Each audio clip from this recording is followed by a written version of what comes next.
All right. Well, having talked about diabetes, that leaves us with a wide variety of other things that will cause altered mental status, and I've included that in this part two lecture. So we're going to look at other causes of altered mental status, and we're going to talk first about sepsis. Sepsis is a collection of problems associated with the response to an infection. It occurs when steps normally taken to fight the infection move from the local site and become a systemic problem. If severe enough, the microbes of the offending infection can release toxins into the bloodstream that can harm the patient. The body's natural response to fight an infection releases multiple inflammatory mediators that help fight the infection. Things like histamine and bradykinin and cytokine, and so there's a variety, 6 or 7 different inflammatory mediators that are released by the body. And as your body attacks these microbes that are causing the infection, they can release toxins that cause the vessels to fully dilate. And when the vessels fully dilate, then your tank is half as full. It's twice as big, so now it's half as full, and that's going to affect your cardiac output, and your blood pressure is going to drop. You can go into shock and die. Now, the treatment for sepsis is, beyond your scope of practice when it comes to things like IV fluids and IV antibiotics and those sort of things. But the general treatment of shock is certainly something that you could do that would be very valuable in a patient who is septic. Of important note is a syndrome that occurs just prior to the sepsis. It's called SIRS. Systemic Inflammatory Response Syndrome. In a patient who has an infection, if they have 2 or more of these things, then they have SIRS. If they have tachypnea, their breathing is fast, greater than 20. If they have tachycardia, their heart rate is fast. If they have a temperature greater than 100.4, and if they have an elevated white count. So if they have 2 of those 4 things along with an infection, then they have SIRS. And the important thing about recognizing SIRS is that SIRS will evolve into full-blown sepsis and may cause the sepsis may cause the patient to go into shock and die. So we need to, as EMS providers, when we're assessing somebody who is sick and has a fever, try to figure out if perhaps they have an infection, like a urinary tract infection, or if they have a cellulitis or a wound infection. And if they have 2 of those 4 things, which certainly 3 of them you could assess, the tachycardia, the tachypnea, and the temperature. If they have those, then you know they are pre-septic, and we need to get them quickly to a hospital where they can get some IV antibiotics. So some following findings indicate severe sepsis: altered mental status because of the shock, increased heart rate, trying to maintain blood pressure, increased respiratory rate, trying to get oxygen to your tissue because of the shock, low blood pressure, high blood glucose, because you're sick. Whenever you're sick, your blood sugar rises. And then a decrease in capillary refill time. Now, delayed capillary refill is a good indicator of perfusion in children under 6 in normal warm environments. It's not a really good indicator of perfusion in older people, especially if they have peripheral vascular disease or if it's cold. So, you could certainly assess capillary refill on all patients, but put it in perspective. Seizures occur when a normal brain function is upset by an injury, an infection, a disease. It's a massive uncontrolled discharge of the neurons in the brain. It can affect one hemisphere. It can affect both hemispheres of the brain, But when a seizure occurs, it's often a sign of some underlying defect, some injury, or some disease. Seizures themselves may not be a disease, but we're all familiar with the term epilepsy. An epileptic is somebody who has an identifiable seizure syndrome. There are many different types of epilepsies, and epilepsies only make up 25% of seizures. The other 25% of seizures are caused by injury to the brain, infection in the brain, a disease of the brain, hypoxia, hypo and hyperglycemia. So all these things can cause seizures, and they make up 25% of seizures. So that leaves us with 50% of all seizures. Nobody knows why they happen. They can't identify a cause. They just do. Now, there are two types of seizures. There are partial seizures, and there are generalized seizures. Partial seizures affect only one part or one side of the brain. In partial seizures, the patient typically doesn't lose consciousness. Now, partial seizures can be divided into two types: simple partial seizures, where maybe just a lip twitches, or maybe just a limb twitches. Or they can be complex partial seizures involving a whole hemisphere. In these complex partial seizures, the patient acts almost psychotic. They pick at things, they wander aimlessly. They usually don't lose consciousness, but during their complex partial seizure, they may say things they normally wouldn't. They may exhibit behavior they normally wouldn't. They typically are unaware of their surroundings or environment. And the thing about partial seizures, whether they're simple or complex, is that they don't last long. They usually correct themselves before you ever get there, and they aren't really life-threatening unless, of course, they would, walk into moving traffic or something like that. Now, generalized seizures affect the entire brain, both hemispheres, and as a result, patients with generalized seizures may lose consciousness. Now, the most common generalized seizure that you're going to be dealing with as an EMT, where you end up getting an ambulance call, is a tonic-clonic or grand mal generalized seizure. There are petit mal seizures. They occur primarily in younger girls. They last a short period of time. The eyes roll back in the head. Their head may twitch just a little bit. It doesn't last long, a few seconds, and then they're back. During that petit mal seizure, they are unaware of their environment. They will often stop in their tracks, stand there for a moment, go away for a few seconds, and then come back.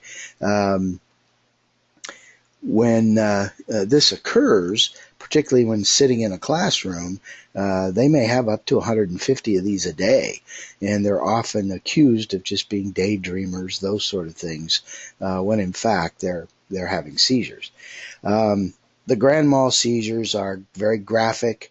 There's the muscle tightening, which is the tonic part of the seizure, and then the muscle jerking, tongue biting, incontinence of urine and stool. That's the clonic part of the seizure. Now, when you see a grand mal tonic-clonic seizure, these patients aren't breathing adequately either. In addition to, their arms and legs stiffening and jerking, so are their intercostal muscles, so is their diaphragm. So their ability to breathe very well is compromised. So if a grand mal tonic-clonic seizure lasts a long time or recurs over and over again with little rest, these patients are at great risk of aspiration. These patients are at great risk of death. Here they're telling you the tonic phase, the body is rigid for up to 30 seconds. In the clonic phase, the body jerks violently for 1 to 2 minutes.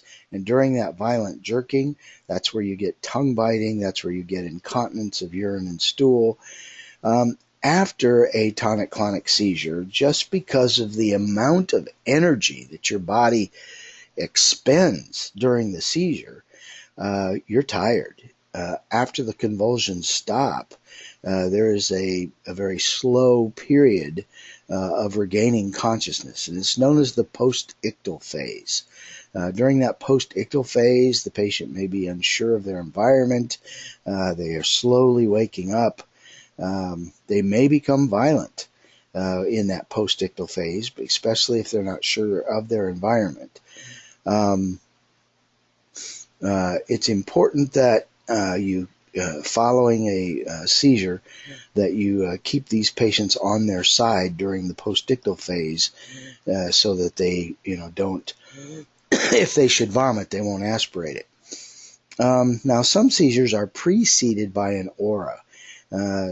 That's a sensation that, a deja vu, or a sensation that the patient may smell something or hear something, or just have this feeling that they know they're going to seize.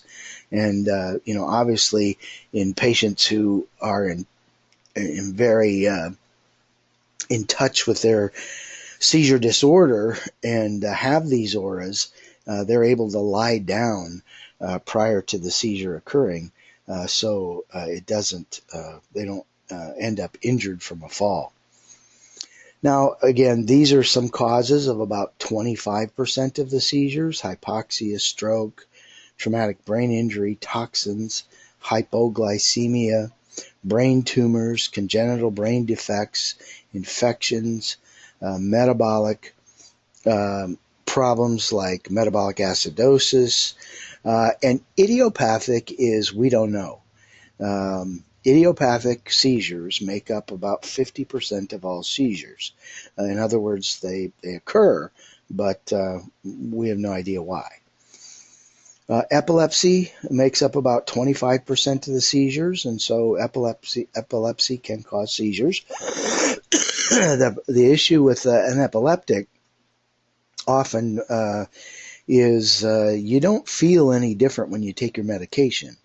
So you often forget, particularly in children, if a child is supposed to take a medication. The parent may forget, the child may forget, because, when a child has epilepsy, they don't look any different than anybody else. It's just that if they don't take their medications, they're going to have grand mal seizures. Now, measles, mumps, and other childhood diseases can cause seizures. Eclampsia from the hypertension can cause seizures. Heat stroke can cause seizures as well. Now, when you do an assessment of a patient who's had a seizure, you want to know what was the person doing before the seizure started, and exactly what did the person do during the seizure. Was there noticeable jerking? Was there just stiffening? Was it one side of the body or both? Those sort of questions would be important, as well as how long did the seizure last? And what did they do after the seizure? If they just rested comfortably and now they're awake, and they may be embarrassed because all these people respond, and especially if they've urinated or defecated. If you're present when the tonic-clonic seizure occurs, make sure that the patient is lying flat. Loosen any restrictive clothing, remove objects that may harm the patient, place a little pillow under their head so that they're not banging their head on the floor. Don't hold the patient down. Trying to restrain or hold the patient down could actually break bones during the convulsions. And once it's stopped, it's ABCs. We really can't do anything for the patient during the seizure. But when the seizure stops, as an EMT, you want to roll them up onto their side, have suction ready, and you may have to provide oxygen or assist their ventilations with supplemental oxygen if they're not breathing adequately. If the patient is breathing adequately, it still may be a good idea to give them a little oxygen by mask or cannula. And then if they suffered an injury because they fell during their seizure, you may want to address treating those injuries and then transport the patient to the hospital. Because, a patient often will have just one seizure, but there is a serious life threat called status epilepticus. Now, status epilepticus occurs when two or more convulsive seizures happen in a row without regaining full consciousness, or a single seizure that lasts more than 10 minutes. Remember, during that whole seizure, the patient isn't breathing very adequately. Status epilepticus is a life-threatening emergency. It's a high-priority emergency that requires immediate transport to a hospital or a tier with an ALS unit, because an ALS unit could give medications like Ativan or Valium or Versed to stop the seizure. Now, we had mentioned partial seizures being simple partial, which would be uncontrolled muscle spasms or convulsions in a patient who's fully alert, and then the complex partial, which is often a psychotic event, is how it presents. Complex partial seizures may often be preceded by that aura. Generalized are your tonic-clonic. The petit mal are known as absence seizures.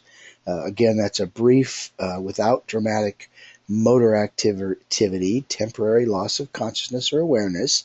And again, it may go unnoticed because they are so short. They occur so over such a short period of time. Now, stroke is the general term that we give for a cerebral vascular accident, or a CVA.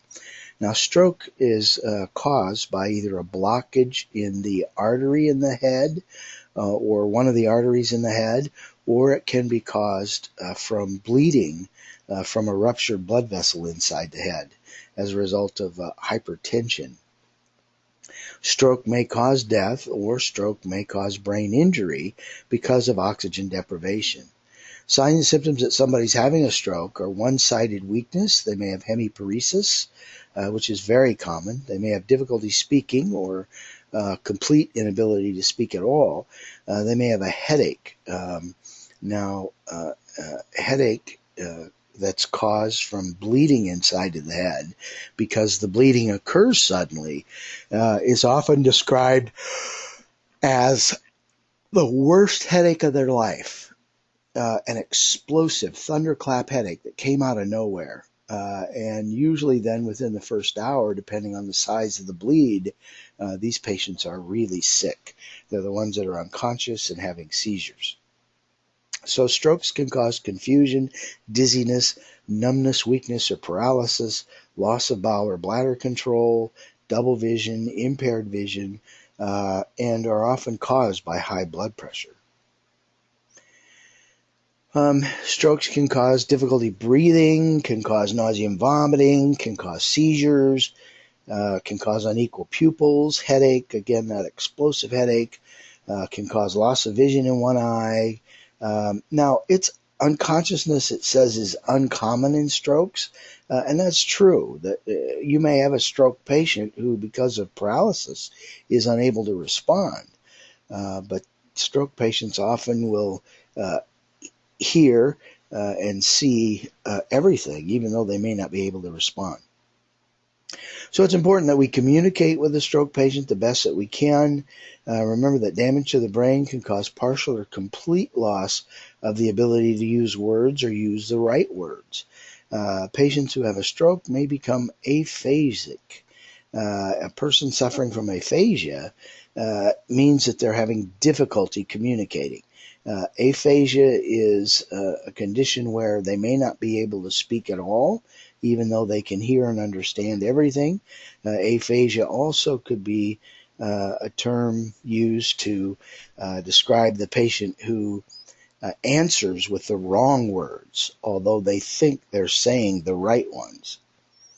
Dysarthria is another term used to describe speech in strokes, and a patient with dysarthria has difficulty speaking. The words are correct, but the speech is slurred.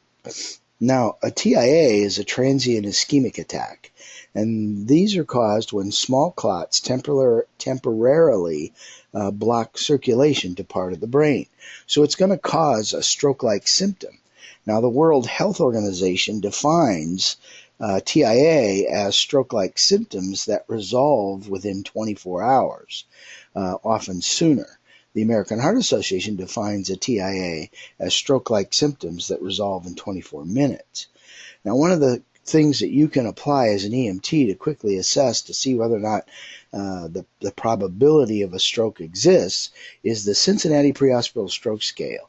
It's a scale that you can apply quickly to determine whether or not the patient is having a stroke. One of the first things that we do is facial droop. So we ask the patient to grimace or smile, show us your teeth. And when they do, you're looking for facial symmetry. Do both sides of the mouth come up equally? Is their voice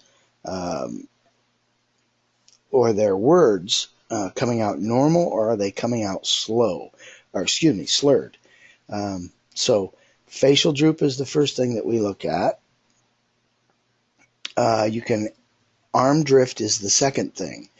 You want to ask the patient to close their eyes so they don't favor one arm over the other, and to hold their arms out in front of them for a full 10-second count.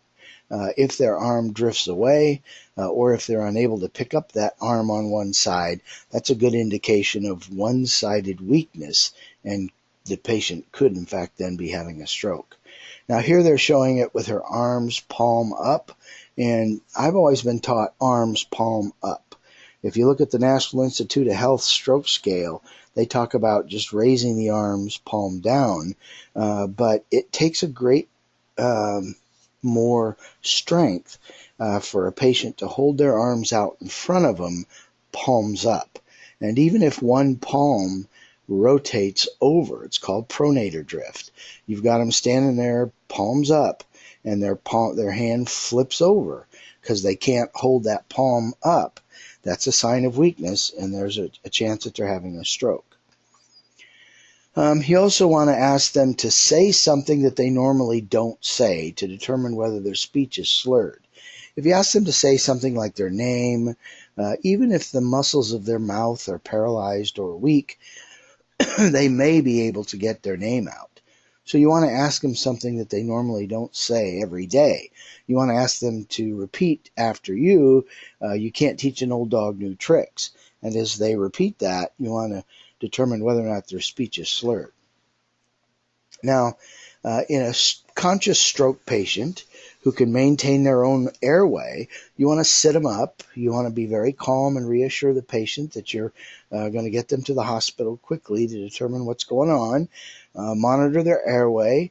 If their SATs are below 94%, then it would be appropriate to give them some oxygen and then transport. For an unconscious patient with a stroke, they're not going to be able to maintain their airway. So you have to maintain an open airway with head tilt, shield, and lift. If you suspect trauma, jaw thrust, you have to provide high concentration of oxygen, and you may need to assist their ventilations as well. These patients need to be transported to a hospital that have the capabilities for monitoring stroke patients. The capabilities must include a functioning CT scan. Now, most of the hospitals around here have CT scanners. So we are what we call stroke-capable hospitals. We're capable of seeing that stroke patient, getting a head CT right away and having it read to make sure that they're not bleeding inside their head. Because if they're not bleeding inside their head, there may be a candidate for a fibrinolytic or a clot buster. We need to determine the exact time or onset of the symptoms because we have a very narrow window of opportunity that we can give the clot buster, and it may have some effect on outcome. That typically is 3 hours from symptom onset. Now, there's a small group of people who We can go longer on those patients under 70, those patients with no history of diabetes or atrial fib, those patients who aren't taking anything for hypertension or diabetes or taking a blood thinner. Those folks we could go out, 4.5 hours from symptom onset. Now, dizziness and syncope can indicate a serious or life-threatening problem. It may be impossible to diagnose what's causing the dizziness and the syncope. But remember, as we mentioned earlier, that syncope typically is self-correcting. You lie the patient flat and the dizziness and lightheadedness goes away. Now, dizziness is a very common term that means different things to many different people. Vertigo, as an example, is the sensation that your surroundings are spinning, like the bed spins. Lightheadedness is a sensation that you get when you're about to pass out or pre-syncope.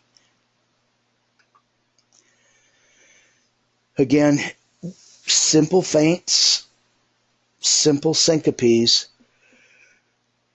just going to be a brief loss of consciousness and a spontaneous recovery when you lie the patient flat. So typically the recovery time from syncope is pretty short, usually a few seconds to maybe only a few minutes. Now, patients often may have some sort of warning that the syncopal episode is going to occur. They may feel lightheaded and dizzy, which may force them to sit or lie down before they have their syncopal episode. Now, there are cardiovascular causes that will cause dizziness and syncope, so if the syncope doesn't self-correct itself right away, we have to start thinking about perhaps some cardiovascular causes of syncope. Heart rates that are way too slow will cause syncope. Heart rates that are way too fast will cause syncope as well. Now, vasovagal syncope is thought to be the result of stimulation of the vagus nerve, which signals the heart to slow down. And when the heart slows down, that's going to cause your blood pressure to drop. And if your blood pressure drops dangerously low, your brain doesn't get a good blood supply and you pass out. Now, hypovolemia can cause dizziness and syncope as well. So what we may have the patient do if we think that hypovolemia is perhaps the cause of their dizziness or syncope is to sit them up and see if they get lightheaded and dizzy. Measure their blood pressure and pulse when we change them from lying to sitting or from sitting to standing. And if there's a drop in the blood pressure of 10 millimeters of mercury or an increase in pulse rate greater than 20, then that's a good indication that this patient is orthostatically positive. We've done orthostatic vitals from sitting to standing or from lying to sitting to see if their heart rate increases and their blood pressure drops. Metabolic and structural causes will cause lightheaded and dizziness as well. These are alterations in the brain chemistry or brain structure that will lead to a normally diminished level of consciousness. Things like inner and middle ear problems will also cause dizziness and syncope. Environmental toxins like alcohol and drugs can cause fluctuations in consciousness. There are some other causes for dizziness and syncope, but in most cases, it says here in half of the cases, they really don't know why a person got lightheaded, dizzy, or passed out. When you do your patient assessment on patients with altered mental status, remember to rapidly identify and treat life threats first. Gather the important information that will help assist your treatment, and then ask the patient, have you had any similar episodes in the past? And what do you mean by dizziness? Did you have any warning? When did it start? How long did it last? What position were you in when the episode occurred? And are you on any medication for this kind of problem? Ask them if they had any other signs or symptoms like nausea. Did you witness any unpleasant sight or experience a strong emotion, which might indicate a seizure? Did you hurt yourself if you fell? Did anyone witness the involuntary movement of your extremities like a seizure during your unconsciousness? Administer oxygen based on the patient's saturation levels. Call for an ALS tier. Loosen restrictive clothing. Lay the patient flat. And treat for any injuries they may have gotten if they fell. Now, seizures or syncope can be a symptom of a much larger problem, and that's the take-home message that we want you to think about as we end this particular talk, is that a seizure, although 25% are epileptic and 25% are known causes, the vast majority of seizures are caused by something else. So the seizure is often a symptom of something else. Syncope is the same way. It's a symptom that perhaps something else is causing the problem. So it requires us to do a good, thorough patient assessment. All right. If you have any questions, again, you certainly know how to get a hold of me. So that ends our discussion on altered mental status.